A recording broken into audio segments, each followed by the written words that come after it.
Good afternoon, everyone, and welcome to today's Connect and Learn webinar. My name's Anna Guthrie, and I'm an Education Officer at Turning Point, and I will be your MC for today's session. I begin today by acknowledging the traditional owners of the land and pay my respect to elders past, present and emerging. And I'd also like to extend my respect to all Aboriginal and Torres Strait Islander people. This webinar is part of our Connect, or I should say Turning Point's Connect and Learn webinar series, where it's designed to support alcohol and other drug clinicians across Victoria. And it's funded by the Victorian Department of Health, and obviously Turning Point is the host. So for today's webinar, we like them to be as interactive as possible. However, you will note that the chat function is disabled. So the way that we would like you to ask questions of our guest today is by popping them into the Q&A function.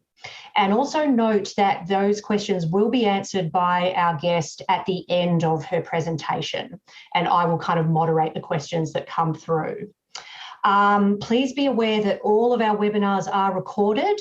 There won't be any PowerPoint slides that you'll be sent today that are part of this presentation. However, you will be able to retrospectively watch the webinar once it goes up on the Turning Point website, and it takes about a week for that to happen. So we encourage you to stay until the end of the webinar, obviously to ask questions, but also to complete a evaluation survey that we will send you as a QR code, and you can just sort of pop up your phone and scan the code and answer the survey about what you thought of today's webinar. So now is time for me to introduce our special guest speaker. Shanna Whan, otherwise known as Shan, is CEO and creator and founder of an organisation called Sober in the Country. And she's also this year's winner of the Australian of the Year Local Hero Award. Around kind of 7 years ago, Shanna had her last alcoholic drink after, obviously identifying that she had a problem with alcohol.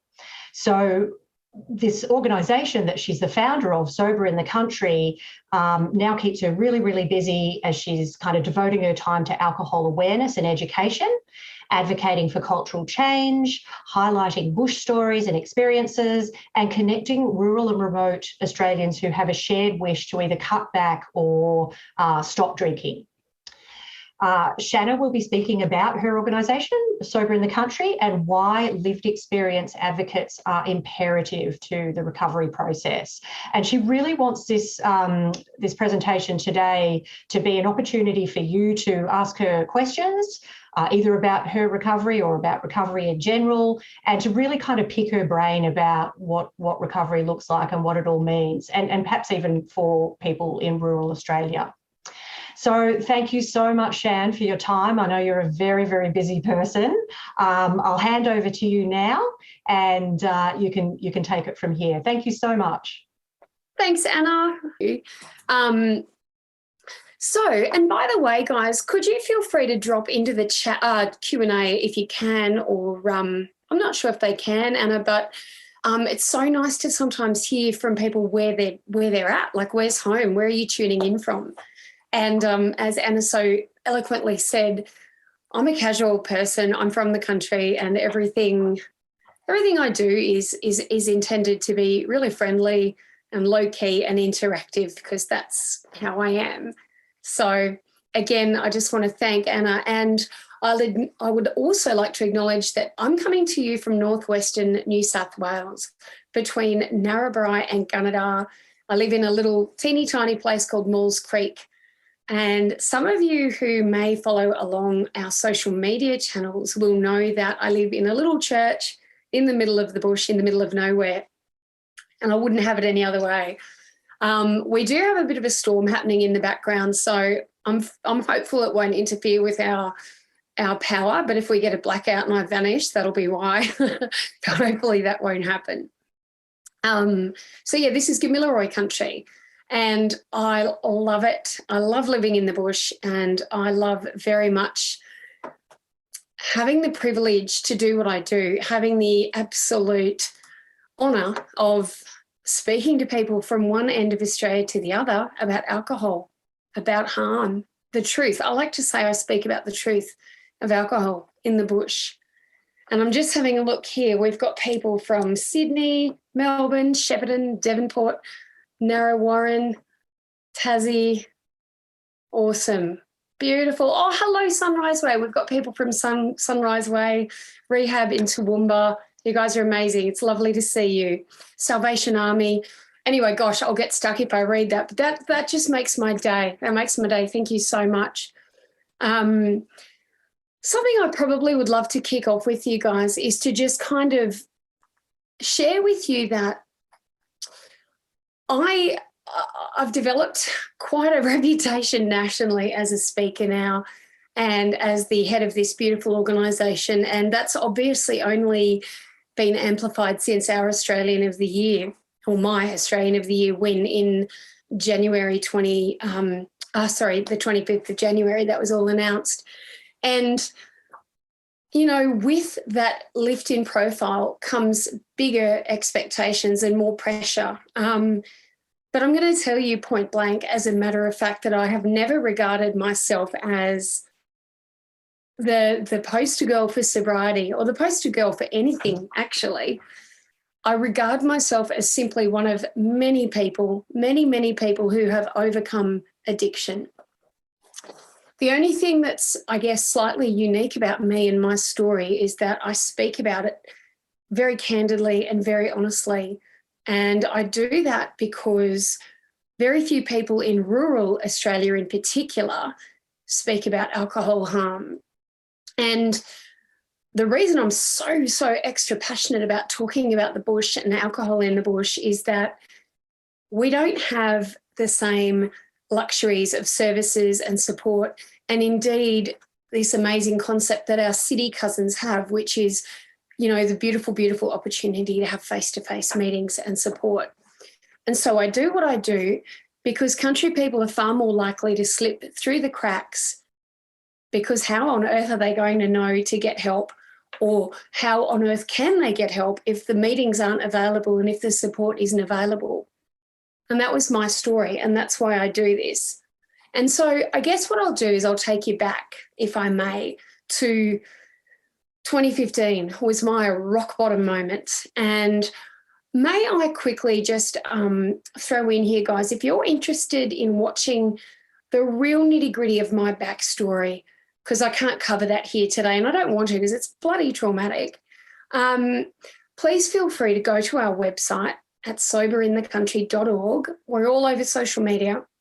And when you get a second, under the media tab on our website is the link to our 2019 episode of Australian Story. That will delve right into the backstory of Shanna Whan, the person, and my country story in particular. So that's something that I believe would be really good for you guys to see if you haven't seen it yet.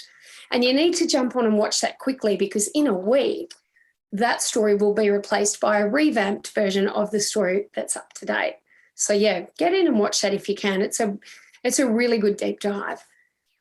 But as I said, going back to my personal story, I was basically a kid from the bush who grew up free range, riding horses, rescuing critters. I grew up among dogs and chickens and just creatures and sunshine and fresh air, wide open spaces. And I had a beautiful, loving childhood. But as is the case for a lot of kids that live in really remote areas, I had to go away to boarding school. And after boarding school, which, by the way, I didn't like, it didn't do me many favours at all because it was pretty archaic and restrictive back in the day. So after boarding school, I ran as fast as my little legs could carry me out that front gate and said, I cannot have anyone tell me what to do at this point. I was in full-blown rebellion. And off I went into the big wide world with my ears pinned back, as I often say. I couldn't get out of there quick enough. But the problem is, and I speak about this a lot, the problem was that boarding school didn't give me any social skills. And so it certainly gave me no life skills and no awareness around any of the complexities of things like boys and alcohol and sex and whatever. It was nothing that I had to go off. And so retrospectively, it was a bit like throwing a lamb to slaughter, sending some of us kids out those gates. We just weren't equipped. And the reason I share this part of my story is I want to help you guys to understand the link between trauma and addiction. So in my first year out of boarding school, I was the victim of rape and multiple scenarios with sexual assault. That then led into its own set of issues and traumas, abusive relationships, unhealthy relationships. It just seemed to create an avalanche of knock-on effects in my life. And I drank initially as a young woman at university for courage, social courage. I drank to fit in. I drank to blend in. And I drank because everybody in the country said that's what you have to do. That's how we did everything from business to friendships to meeting to networking. Alcohol was the center point of everything. Football, funerals, weddings, business, knock-off time. Oh my God, there was just no aspect of country life as a young woman where alcohol wasn't front and center. Now, as I always am at pains to say, I'm not anti-alcohol, right? But because I was someone who was predisposed to addiction in every way, and I mean I had it in my family, I had trauma, and I had no support for dealing with it, it was just coming for me. I can see that now. Addiction was always coming for me. And it got me. And the way I try and break this down into everyday talk for people, because they often say, how does a kid with a wonderful childhood end up a raging suicidal alcoholic who's nearly dead by the age of 40, which was my story? How does that happen? And I say it happens one day at a time over 25 years in my case. You don't wake up. You don't wake up like that. It happens gradually. And that's the sneaky thing about addiction. And it happened gradually for me. And so where it ended for me was exactly there. I was suicidal. I'd never been able to get help. And that drinking to survive and drinking to fit in and drinking to cope and drinking to drown my feelings, it just all added up. And do you know something though? Right until the very end of my illustrious drinking career, I very rarely drank before 5 p.m. And I never drank every day. But when I drank, I was a blackout drinker.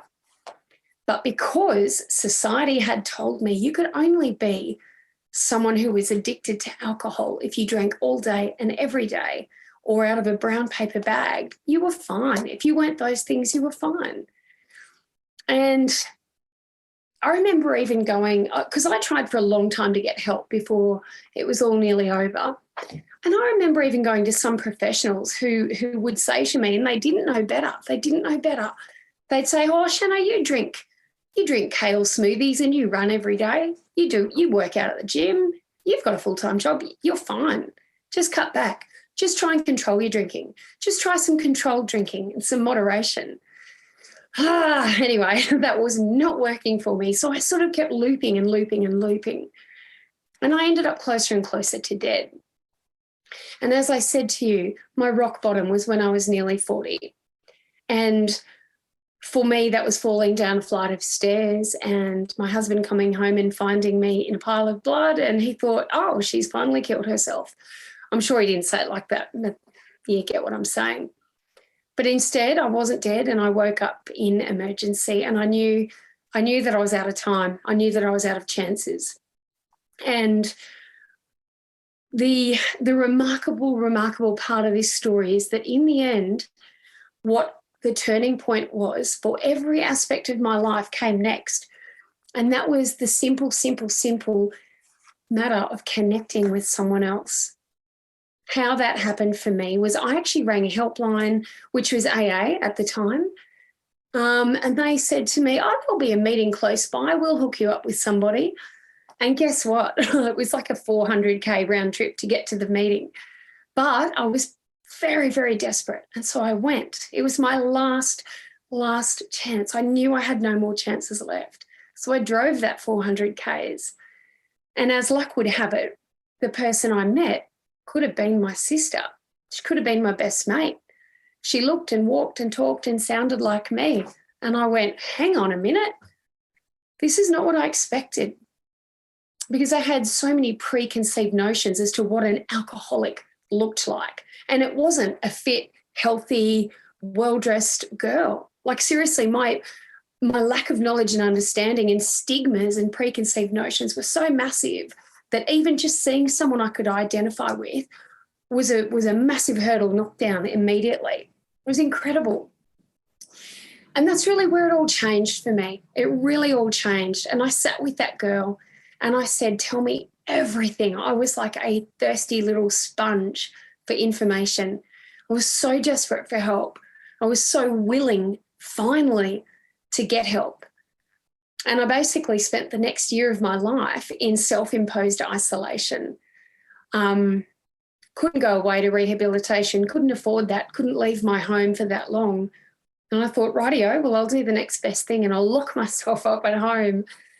And we did that. My husband and I just changed everything. We changed every aspect of our life. We got excruciatingly honest with friends and family, told them the truth, which, by the way, is a bit like when you go to a mate's coming out party, if you've got any gay friends, right?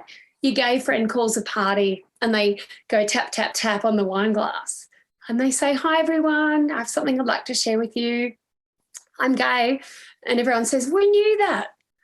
We knew that already, you silly sausage. Like, welcome, congratulations on saying it. And that's exactly what it was like for me coming out, as I call it, as an alcoholic, which I know people don't always use the word alcoholic, by the way. For me, it was helpful. It was helpful. That's another conversation. But anyway, they all said, Shan, we know this about you. Congratulations on saying it. It's about time. It was really powerful. And my true friends could not get around me quickly enough.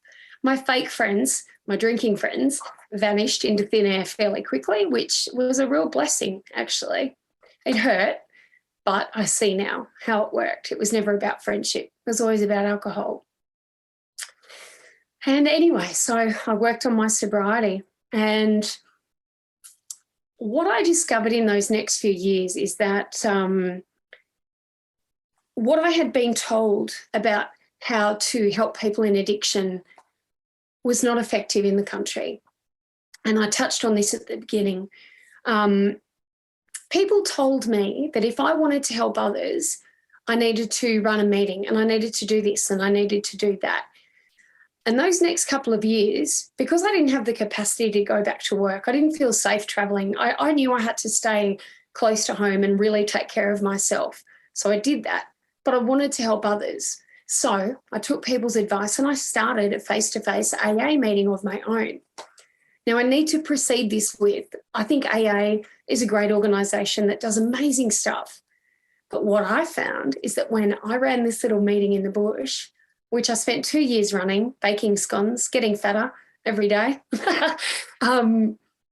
nobody came. Nobody came. And I thought, I wonder if I'm doing something wrong here. Should I have a better location? Should I advertise this? Wonder. But it really came down to something so blindingly obvious in the end, and that is the fact that in a country town, you can't be anonymous. And so how can you help people if they won't walk in the door? So I spent a couple of years fluffing around, trying, failing. I studied as a health coach, graduated, tried, failed. Nothing fit, nothing felt right. And in the end, I thought, blow this for a joke. I'm just going to do what I thought I should do from the very first day. I'm just going to speak the truth. So I withdrew as a member of AA because they've got really strict regulations around speaking in public, which is totally fine. So I said, rightio, I've tried that. I'm going to try this now. And I started blogging my own story and my own truth. And it went so quickly, so far. And people were resonating in ways I could not have imagined.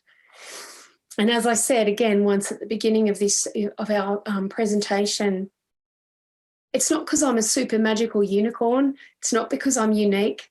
And it's not because I'm different that this went so far, so wide, so quickly. It's because my story is so common to so many people. Whether it's an 18-year-old Shanna or a 28-year-old Shanna or a 48-year-old, I represent a huge portion of the country demographic. No matter what I'm doing and speaking about, people relate and they connect. I just happen to be articulate, and I happen to be crazy enough to go first and take it on in a public way, as my friends tell me.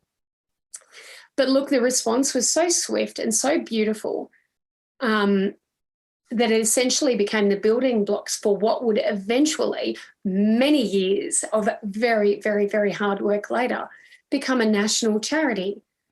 And if you like, fast forward to 2022, where, as Anna said, this year I was really, really fortunate to be crowned Australian of the Year local hero, which I still can't quite process, to be honest, because it's a big deal. I don't think I realised what a big deal it was until it happened. Anyway, and here we are.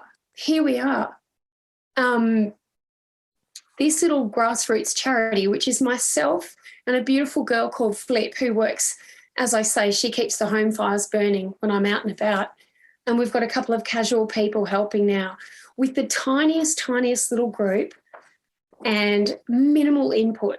We are having maximum impact in the bush because we live in the bush, we speak bush language, we understand bush people. And you'll see, if you've ever followed our social media, I bang on a fair bit about how we're laser focused on the bush. And that's not because addiction isn't the same all over the globe and all over the country.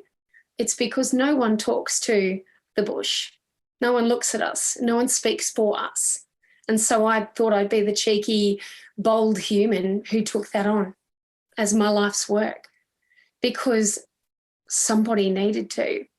And we're a bunch of stubborn individuals in the country. And if any country people are on there, and I'm tempted to look at the Q&A, but I won't just yet because it'll be too good.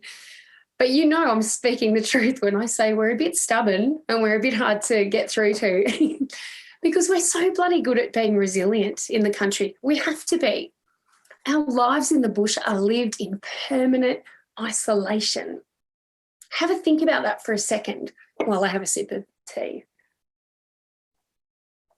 We've just been through a global pandemic where the whole world lost their minds when they couldn't get access to what they normally got access to.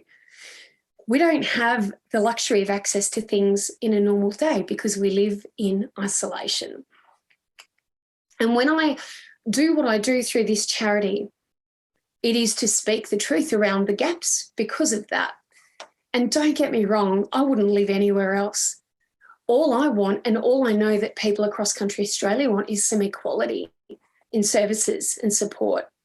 And how we've done that as a teeny tiny charity is just done what I would have thought was blindingly obvious. And that's to connect people using the magical interweb, as I call it. We don't have things around the corner. We don't have choice. We don't have the privilege of all of that on our doorstep, but we've got internet connection.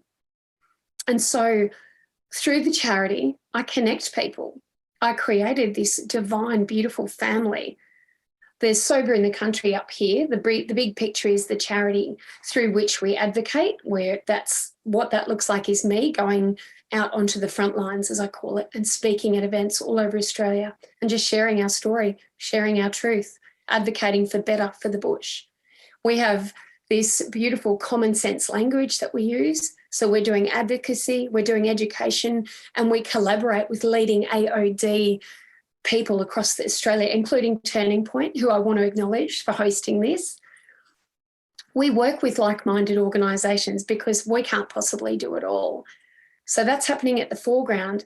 But in the background, I created a little group called the Bush Tribe, which is our online peer support group. And that's beautiful. That's where people from the country, like me, like so many others, can come and hang out and they identify, like I did that time.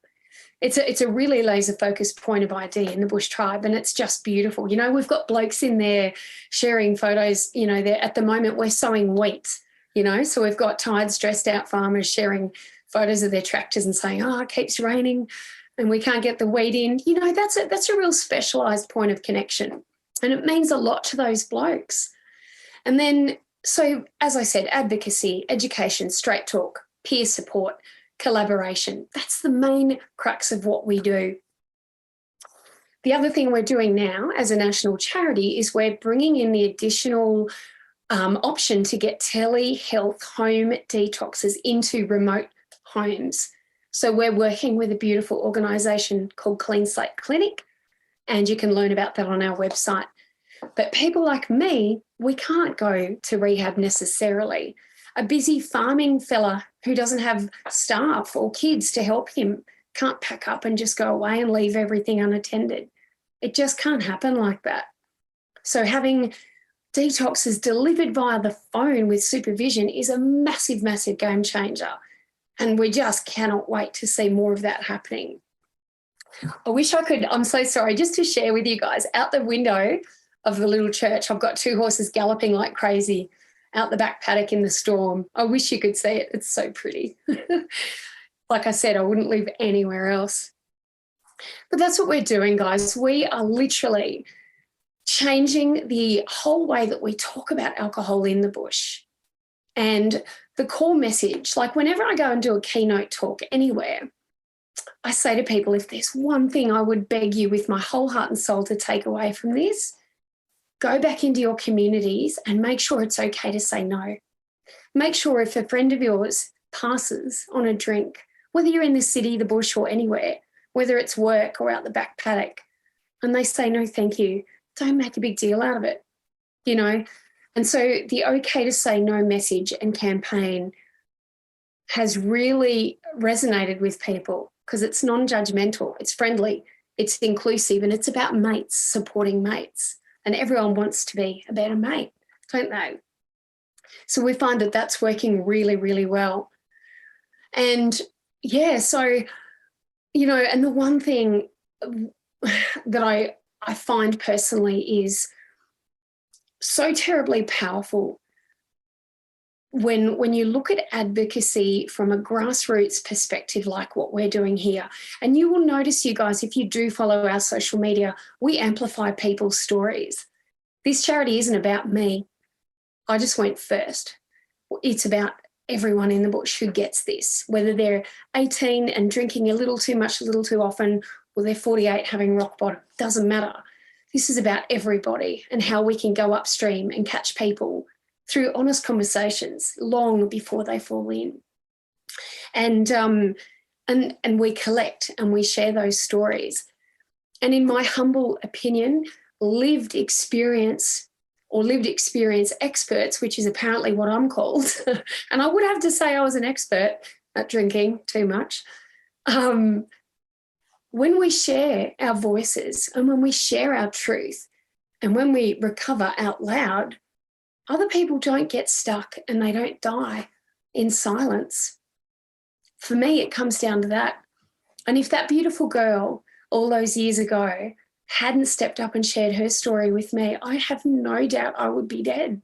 No doubt whatsoever. So what saved my life in the end was that connection, that truth, that honesty. And I know that not everybody can speak out and can speak publicly, but those of us who can and do are sending this incredible ripple effect out into communities. And the people who can't, because, you know, maybe they've got a really, really scary public profile or job, but if they just see it, even just once, it could be the turning point that they need, that little line of hope.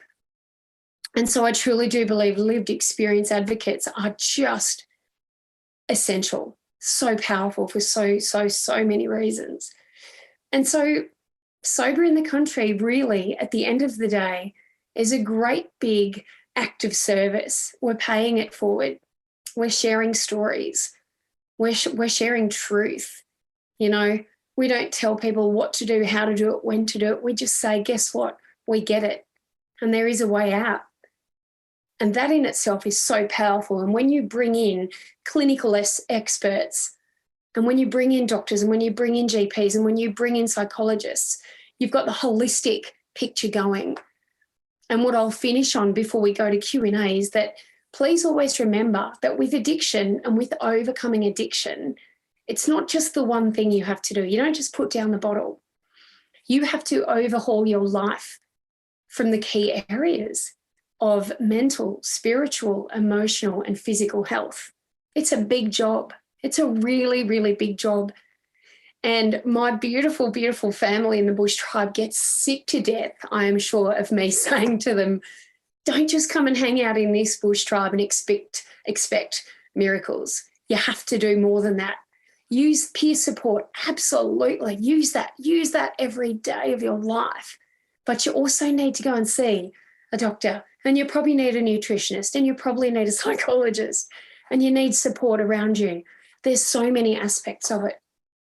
But if you can get your mitts on some lived experience experts, and by the way, guys, hint, hint, you will find them all over this city in recovery meetings. They're lived experience experts that will help you. They will understand you in ways that no GP or professional who's never suffered addiction will ever understand. So please don't ever discount how powerful that can be. And, use online support. Use whatever you can. And as I say to people, just be relentless about pursuing your sobriety, because the best thing is, on the other side of alcohol, is a life of freedom and joy and abundance and awesomeness. And I often share this as well. If a magical unicorn landed tomorrow and said to me, Shanna, I'll grant you the wish of being able to drink again like a normal person, whatever that means in Australia, I would say, no, thank you, I'm good. No alcohol for me. There's nothing there for me now. And I never imagined a life in which I would be happy and completely just overjoyed not to have to worry about it. I no longer think about or want or need alcohol. I really don't, and I haven't for 7 years. So, I hope this is a little bit of information about the charity, a little bit informative, a little bit hopeful. And what I'd love to do, if I may, is bring beautiful Anna back in, and let's have some Q&A. What do you reckon, Anna? I think that sounds fabulous. But before we go to that, would you like to play a couple of the videos that you provided us with? Oh, yes. Aren't I a goose? Yeah, actually, guys, before we do Q&A, I'll just play the first one, I think, Anna. Sure. I will play you because this will summarise everything I've just had a chat about, guys. This is the welcome video that you will see when you land on the Sober in the Country website. So it's a really nice summary of all of that.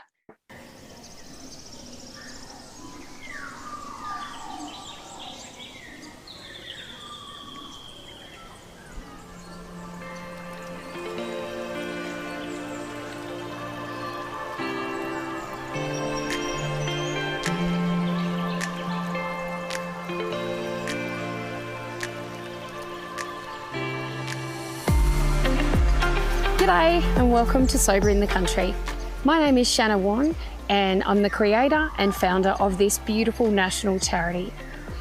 Our job here is simply to make it okay to say no to beers in the bush. And we're doing that because it's a conversation that is changing and saving lives. And far too many of our mates are drowning. So we're going upstream and we're talking about it front on, minus the fluff. We're calling it for what it is. We're teaching people to include our mates, no matter what they drink, no matter what they've got in their hand. It's all about social inclusion and it's all about social change around beers in the bush. It's such a simple concept and it's working. See, the thing is, we don't care if you love a beer and if you can safely have a few, that's great. But the problem is, and the fact is, heaps of our mates actually can't safely have just a few. So every time we are making it okay for them to say no, we're changing the whole system and it's creating an opportunity for them to still be part of society and to feel welcome, to feel included and to be safe. It's so simple. And thank you to every single one of you who has helped us to do this for a few years now. We've been at this for about 8 years. And we have proven again and again and again that what we're doing is so effective because it's so simple and it's just about talking truth. It's about supporting mates, no matter what. It's making it okay to say no. So if you're new here and you'd like to learn more about what we're doing, come on in, have a look around. We'd love to have you. All right. So if you're happy, I will sort of go through the Q&A. Yeah. First of all, we do need to acknowledge your bush tribers. So you've got quite a few bush tribers who've logged on. Hi, Travis. It's like having family. Sorry, I'm so excited. That's lovely. And from the looks of things, we've got pretty much every state represented in terms of people that have joined us today. So that's really exciting. Oh, I know. I'm just looking at some of these comments, you guys, and I feel a bit like crying, but I won't because I'm an ugly crier. I do want to say, Shanna, your humility, humbleness, if that's a word, your kind of honesty and sincerity is just fantastic. Thank you so much for your presentation thus far. It's been just amazing to hear what you've achieved in the last 7 years. Good on you. But thanks. I'll also say thank you very much to Felicity, who shared the link to your Australian story from 2019, so people can access that too. All right, so let's just sort of going through people's stuff. Lauren has said, no question, just wanted to quickly say hello to Shanna. 5 years, 7 months ago, I was redirected from an online sobriety group to Shanna's inbox. I'm now a lived experience worker using my understanding, empathy, and I'm walking proof that there is hope, that there is hope and that sobriety is possible. And I hope I can support and encourage others like Shanna did for me. You are her hero. You are Lauren's hero. So that's beautiful. And you know something, may I just say, Lauren, I'm going to throw it back at you and say you are my hero, because there's a beautiful, actually the Alcoholics Anonymous people will know this. There's a divine expression that I carried through from my AA days, which is we keep what we have by giving it away. And so you allow me to keep doing what I'm doing by acknowledging it, and vice versa. And then you go on and have a ripple effect. And that is the whole lived experience thing in action. It's so, so beautiful. Yeah. It is. It's very powerful. Another one from Robin. Hi, Shan. I am from Alice Springs in the NT, and I'm sober today because of Sober in the Country. I'm happy to be here to listen and show my support for this cause. I'm a grateful member of Bush Tribe, and love to all the Bush Tribers listening today. And that's beautiful, Rob, and I love her. And we had quite a few Bush Tribe members who came in and weren't getting where they needed to get because it wasn't enough support. And we say to them, please go and join Smart Recovery, or please go to Clean Slate, or please try AA, please try all the other things. And Robin was such an amazing student. She just did all of the stuff and she's just smashing life, and so impressed by her. She's amazing. She's amazing. Awesome. Good on you, Robin. Okay, now I'm sort of scrolling through. So Fiona asked about whether there's a Bush Tribe version for families and friends. Can family and friends be Bush Tribers? I just had a quick look at that and I typed to apply, but for the other people listening, not yet, but we're working on that. So holy cow, I just didn't imagine the enormity of what was coming when we just started speaking for the person struggling in addiction. But you're spot on, mate. The next most frequently asked question we get is, what do I do for someone I love? Where do I go if I'm the family member impacted? We will definitely into a version of the Bush Tribe for family and friends, absolutely, because we seem to have a knack for saying things that make sense for Bush people. But having said that, we don't have anything yet. So please feel free to visit the website, our websites, or any website for AUD. But on ours, you will see that we link people in with some resources that we suggest, because being a person who loves someone in addiction is a brutal and cruel and horrendous place to be. We're not very nice when we're in our active addiction, and you need support and you need help. So I cannot encourage you enough. Have a look at the resources under the Need Help ? Tab on our website. And I strongly recommend you pursue that, because you need help as well when you're a family member. But that's something on our big future list of things to get done. That's great. Great question. Thanks, Shanna. And by the way, anyone can ask any question, can't they, Anna? Yes. I was going to say, don't respond to them just because I'll read them out, because it'd be nice probably for everybody to hear your response, because there was another one that said, thanks for your awesomeness. I've been a fan since hearing you interviewed a few years back. The most frustrating and exhausting part of my role as an AOD nurse in country hospital is the stigma from staff towards substance users, and that has a hugely negative impact on the client or the health seeker. In your experience, how could I reduce this and ensure that patients have a better experience?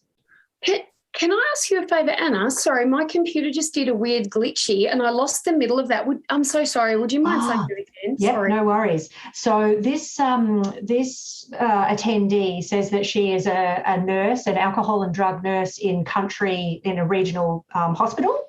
And what she believes is that the stigma from staff is the thing that kind of keeps people away, and that it's a very negative experience from them, because obviously they go to hospital, they're not treated well by staff members. Do you have any ideas about how we can kind of reduce stigma as workers?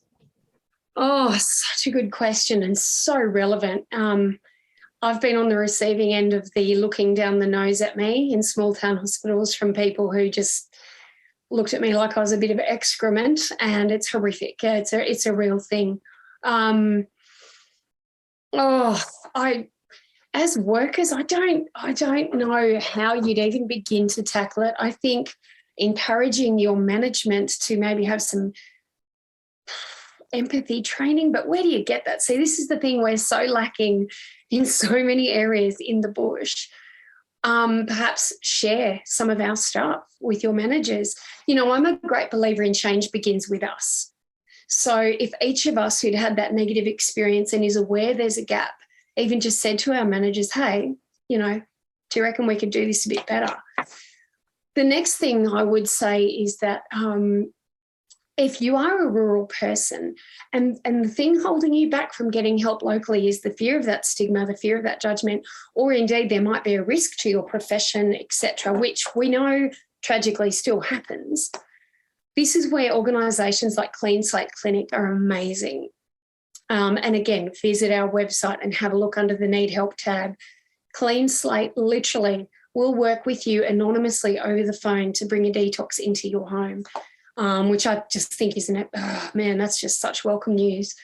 But, look, yeah, that stigma's awful. And I think that's that's a governmental department health thing. And I think collectively we just have to keep pushing the narrative, changing the narrative, you know. But, yeah, there's no easy answer. It's a tough one, hey. I think that we have a lot to do, as you say, as workers to kind of improve practice around the way we treat people. Really tough. Tracy, on another note, Tracy's asked, was AA the only resource that you initially sought out? Did your GP or other health practitioners have any other referrals for you to use? So my story was for 10 years, I was in and out of offices of GPs and they all said the same thing, which was go home and try controlled drinking. And in the end, I was like, guys, I think controlled drinking is helping me get closer to dead. And eventually they suggested AA and that was about it. Some suggested rehab, but in the next breath, they would say, you don't look sick enough to me. Really, really difficult because, and I must admit straight up, initially when AA was suggested to me, I went, no bloody way, I am not going to any AA meeting because I was the person terrified of what will people say, what will they think, what will it mean for my work, my life, yada, yada, yada. I was the person who wouldn't walk in the door. And, yeah, so I do believe, especially rurally, and I noticed that someone else here is saying, there was a comment from a lady saying isolation isn't limited to the bush. And my specific point is it's about geographic isolation. That is limited to the bush. Because if your nearest, say, non-anonymous option is 600 k's away, who's going to go? That's not a luxury, a perceived luxury. That's a fact, you know. We're in trouble when it comes to that. And what you have is you have people who are isolated geographically and then they're also isolated socially. So it's really, really risky territory for people who are already desperately, desperately vulnerable. So, yeah, sorry, to come back to that question, I pretty much just got sent in circles, ever-decreasing circles. And if it wasn't for the lived experience aspect of the lady I met that day, I would have been dead, no doubt in my mind whatsoever. Yeah. And I think our GPs could use a hell of a lot more lived experience training. I think would be amazing. I feel like every GP should sit in on an AA meeting, not once but probably 10 times before they even get qualified. Because how are they going to know? How are they going to know? You know? Yeah, just my thoughts as a non-expert. Good on you, Shanna. Somebody else has asked, how could I go about healthy recovery when my family also uses the substance that I use? Oh, gosh. That's it. That's tricky. That's super duper duper tricky. We hear this a lot within our bush tribe. Those of us who have been fortunate enough to have the support of someone else have a much easier time of it. So taking me, for instance, my husband gave up alcohol and we removed it from our house for a couple of years. And it was just a life-changing support for me. We've got other members in our bush tribe whose partners still drink and they're stone cold sober. Some relationships survive it, some don't. I think it's one of those things where it's a case by case, but if you are in a position to extract yourself from that situation, and if it becomes a life or death thing, then you might have to look at what that arrangement is. And I certainly couldn't give advice over a Zoom, but there's no question that if that substance is around you, it's really tricky. And so you have my full and sincere, heartfelt sympathy. You might have to have a hard chat with your family and you might have to look at options to live independently. I don't know, you could be an 18-year-old that might not, I don't know, you might not financially be in a position to do that, but it's really tough. And I hope that you can find a way through that. That's a tough one. Really tough. Yeah. Support from other people online will be very, very helpful. Yeah. Thanks, Shanna. Krista asks, what are the guidelines for accessing this service? I think she means clean slate. Can I recommend in communities that aren't necessarily remote or rural, but don't have access to resources or services like in a major town or a city? So how do you access clean slate? I reckon she might be talking about the bush tribe. Oh, okay. Yep. Don't know. So, Krista, basically what we do, right, is we have a onboarding form on our website for the bush tribe. And we're very, very specific when we say, please share with us your rural address, social circumstances, location, etc. And it's a little bit of a case-by-case thing that we discern as the administrators. So there are some people who are not as geographically remote as others, but we know that they're the right fit, and we do that because we ask questions and we reach out and we talk generally. So, but if somebody, for instance, applies to join from inner city Sydney, we say, guys, that's not our purpose. Here are some organisations that are funded, that are city-based. And the reason we're also very, very clear on all of that is we're a tiny organisation with no government funding. And we're very, very clear that we're here for a very limited group of people for that reason. The other thing, Krista, is if you are talking about clean slate, they work across the board. So, yeah, you can visit their website is a really good one there. But, yeah, we're fairly limited with who we take on just because we can't do it all. I wish we could. Maybe one day we'll have funding. I can't believe we've not. I just can't believe how hard it is to get support from the government in funding in this area. We need it. We need so much more help. But anyway, we remain optimistic that will come in time. Yeah. So. Yeah, very good point. Yeah.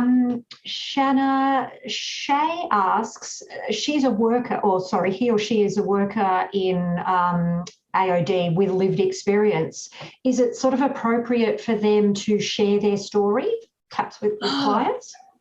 I saw that one there, and do you know what? I don't feel like I'm qualified to answer that, Shay, because I would have to understand the parameters with counselling, and you instinctively, I feel like it would be helpful. But then again, if you've got someone coming to you to share their story, they may not want to hear yours. I don't know. I'm not a clinician, but I think what is definitely a no-brainer is to say to the person, please ensure you're incorporating lived experience into the next steps.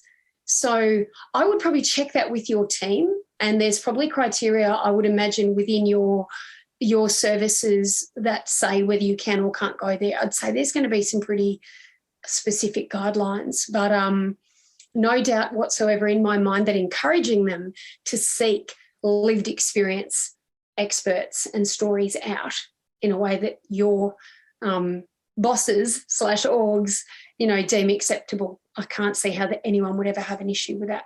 And Flip's just shared the Clean Slate Clinic website there. Thanks, Flip, you little legend. And see this one here, Anna, from BK. Yes. She's asking, asking if someone's a couple of years sober how they can help others. Would you like to speak to that one? Yeah. So, guys, if you visit our website and have a look under the Support Us tab, we are always keen to be supported, and there's a number of ways you can do that. And we also very, very much welcome the chance to amplify people's stories. So, BK, if you would like to share your story through our networks, fire away. And in fact, if you go to our contact page, there's a little Google form that guides you through the best way you can do it. So in my opinion, something very powerful is just sharing your story through channels that will reach bush people. Beautiful way to do it. And the benefit of being a recovered alcoholic from the outback with the journalism background is we put them together with infinite love and care, and we curate them. And if they're not country-based, we can flick you to Hello Sunday Morning, who are, I call them the hipster version of us in the city. They're awesome. We just love them. But yeah, share it, amplify it, and we can help with that. Absolutely. Absolutely. Oh, fantastic. I'm just having a look. I can't really see anything else. If anybody has any last minute questions, now is the time to ask. We've still got about kind of 5 minutes left. Did you see the one from Joe Woodruff there, Anna? No. Do you want to read it out? Oh, here we go. Do you want me to read it and you answer? Yeah. Okay, teamwork. Hi, Shanna. Thank you for all the work you do. I work as an AOD prevention officer in Wheatbelt, WA. Do you have any suggestions about what might have been helpful for you as a 20-something or as a young person in that environment that might have helped you reduce your consumption at that time? So things like, uni environments, preloading, and that the social culture around drinking is hard to break when you're kind of talking to young people. Yeah, another great question. Thank you, Joe. One of the things that I've been really blessed to do is go and speak at unis and schools. And I believe with all my heart and soul there should be a Shanna of some description speaking to all first-year uni students across this country, not just in the country, but especially in the country. Just to get the concept into universities. Hey guys, welcome to adulthood. Guess what? You're going to learn how to drink, and for some of you, it's not going to end well. And so if our universities can be encouraged to bring that conversation in, that's a no-brainer. It's a massive part of knocking over that conversation. And of all the unis and schools I've spoken to, one of the resounding bits of feedback I get is, thank you, Shanna. I actually don't want to drink the way that I have been, but I feel like I don't have a choice. I feel like there's no alternative. Thanks to you, I now wear my okay to say no trucker cap, and I tell people it's okay to say no. How simple, how beautiful. So I think it's a cultural shift that we have to drive. And I reckon, Joe, that had there been a Shanna speak at my school or my uni, it would have been a game changer. So yeah, we have to go upstream and have those chats much earlier in the piece, because as we say, as you saw at the beginning of our little clip there, we want to go upstream. We don't want to wait till people are drowning, and we go upstream by getting into unis, by getting into schools. Yeah, such an important thing to do. Thanks, Shanna. We've got time for two more, I think. We've got somebody that says, Shanna, what are the different ways that AOD workers, the community, can show support in your mission to gain funding? So how could we help you, I guess, increase your funding? Oh, thank you. That's beautiful. Gee whiz. Getting funding, it's like the magical elusive unicorn that you chase and you can't ever catch. Thank God for philanthropists. Speak to your local MP. I think start local. Maybe reach out to me might be the easiest. I feel like I can't answer that one very quickly and simply, but what I'm finding is that the more that our powers that be are aware that we're not going to shut up as communities, the more likely change will happen. And what I've learned to understand is that with politics and with government, the more they see an issue, the more they will act and respond. So I would suggest talk to your local MP and start there and just say, have you heard of this organisation? How can we help? And that might go up the chain, Sharing our stuff online is amazing. Literally just the sharing of our posts within your networks on social media is incredibly powerful. And I think, to be quite honest with you, most people now know who we are. So the next step is for us to put pressure on leadership. And we've got new leaders in place now, as everybody knows, and they talk a big game when it comes to health. But let's see what the action is at the end. And I can tell you for a fact, us rural humans are a little bit nervous because we haven't heard much about the rural space. So I think I will end up doing what's it called when you do a thing online and you ask people to sign it? Whatever that is. An online petition? Thank you, a petition. in time. So, but in the meanwhile, encourage your community to donate, We do rely on donations, and we've been incredibly blessed by philanthropic support. So at the moment, we're actually good. We're actually having a really good time at the moment. We're not stretched thin like we have been. But yeah, it's far out. Starting a charity and being the change is one thing to think of, and then to do it, it's a whole nother ball game. So thank you for even showing interest. It's really, really lovely.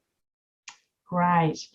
All right. I think we've got time for one more. Sorry, folks, if we've missed out on you. And there's just some beautiful comments that are coming through, Shanna, of people just thanking you, and they're very inspired. They love your authenticity. It's really lovely to read. Okay, so this will be our last question. So this is from an anonymous person who works as a rural dual diagnosis worker. Stigma, or even perceived stigma, is a big factor in people accessing services. Adding to that is getting to the detox or the rehab and the waiting lists. Smart recovery is amazing.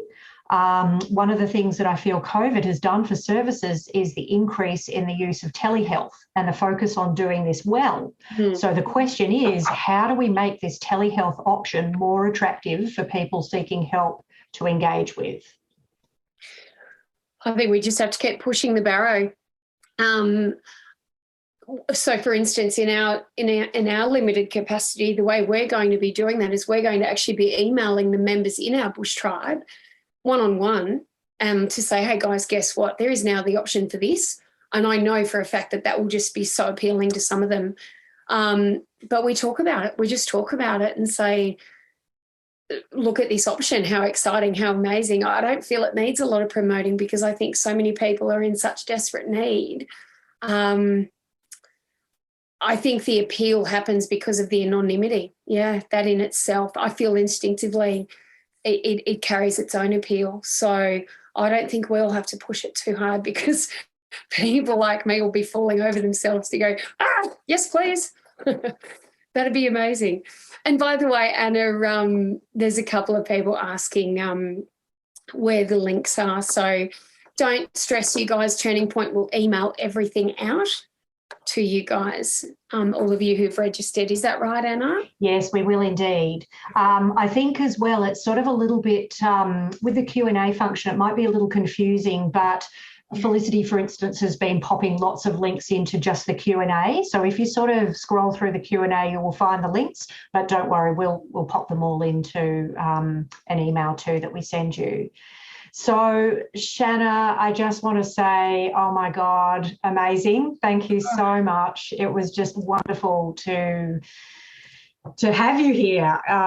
And you can see from the response from the crowd as well that they've just loved it and got a lot out of it. And you're such an inspiring person to, not just to country folks, but to just people generally in this sector and beyond. So thank you so much for your time today. Thanks, Anna. It's Zoom presentations are tricky, and I really do hope that people have been able to engage as best as they can through a screen. And I'm always really, truly grateful for people's time, because we're busy people, aren't we, these days, all of us? Yeah. No, thanks again. It's been great. I've just popped up that sort of final slide if people wanted to use their phones to do the feedback survey now. But as we pointed out, we will send that to you in an email as well. So I think we better say goodbye now, but thank you again. It's just been great hearing from you, and keep up all the amazing work that you're doing. You're really very, very inspirational. Thanks again. Thanks, Anna, and goodbye, all of you amazing people, and thank you for tuning in, and thank you, Turning Point, for your work as well. We can only do it together, can't we?